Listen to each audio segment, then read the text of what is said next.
मोठी बातमी आहे। शिक्षण मंत्र्यांच्याच जिल्ह्यात गणवेश खरेदीत गोंधळ झालाय। नाशिक जिल्हा परिषदच्या मोफत गणवेश योजनेत मोठा गोंधळ झालेला आहे। प्रयोगशाळा अहवालात 16 शाळांचे गणवेश निकृष्ट ठरले। मुख्याध्यापकांना कारणे दाखवा नोटीस जारी करण्यात आली आहे। सीईओ ओमकार पवार यांनी ही मोठी कारवाई केलेली आहे।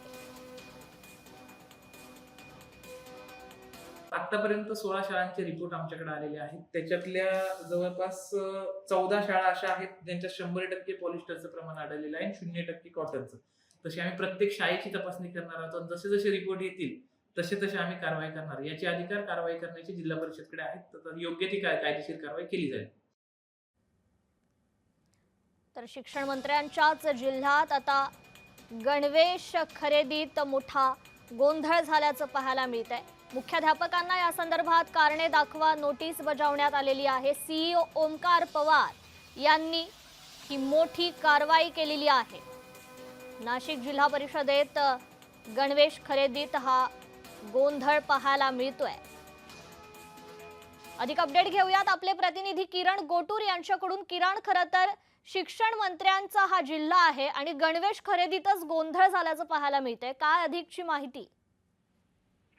सरकारने यावर्षी गणवेश खरेदीचे आदेश दिलेले होते आणि त्यानंतर संपूर्ण राज्यामध्ये वेगवेगळ्या ठिकाणी गणवेश खरेदीचा जो विषय आहे ते सुरू आहे। नाशिक जिल्ह्यामध्ये देखील जिल्हा परिषद अंतर्गत वेगवेगळे जे जिल्हा परिषद शाळा असतील, महापालिका असतील यांच्यासाठी गणवेश हे खरेदी करण्यात आलेले होते। प्रामुख्याने नाशिक जिल्हा परिषद अंतर्गत ते जिल्हा परिषद शाळा आहे या शाळांसाठी खरेदी केलेले जे गणवेश आहेत ते निकृष्ट दर्जाचे आहेत, अशा पद्धतीची माहिती आता समोर आलेली आहे। 16 या जिल्हा परिषद शाळांमध्ये जे गणवेश खरेदी केलेलं आहे ते गणवेशाचं जेव्हा सॅम्पल चेक केलं त्यावेळेस हे गणवेश निकृष्ट दर्जाचे आहेत अशा पद्धतीचं जे बाब आहे ते जिल्हा परिषदच्या मुख्य अधिकाऱ्यांना आढळल्यानंतर या सगळ्या 16 जिल्हा परिषदचे जे मुख्याध्यापक आहेत त्यांना नोटीस आता जिल्हा परिषद प्रशासनाच्या वतीने देण्यात आलेली आहे आणि या संपूर्ण प्रकरणाची जी चौकशी आहे ते जिल्हा परिषद प्रशासनाने आता सुरू केल्याचं बघायला मिळतं।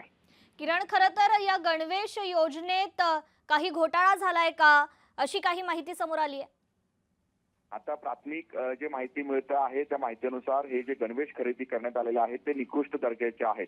आता या संपूर्ण प्रकरणामध्ये काही घोटाळा झालेला आहे का त्या संदर्भात आता हे प्रशासन चौकशी हे करत आहे आणि त्या संदर्भात 16 मुख्याध्यापकांना या संदर्भात नोटीस देण्यात आलेल्या आहेत आणि या संदर्भात खुलासा करा अशा पद्धतीचे आदेश मुख्य अधिकाऱ्यांनी दिलेले आहेत आणि त्यामुळे या नोटीसला या मुख्याध्यापक काय उत्तर देतात आणि नेमकं काय काय प्रकार या सगळ्यामध्ये समोर येतं हे बघणं महत्त्वाचं असणार आहे। जी, निश्चितच किरण, धन्यवाद आपण दिलेल्या या अपडेट संदर्भात।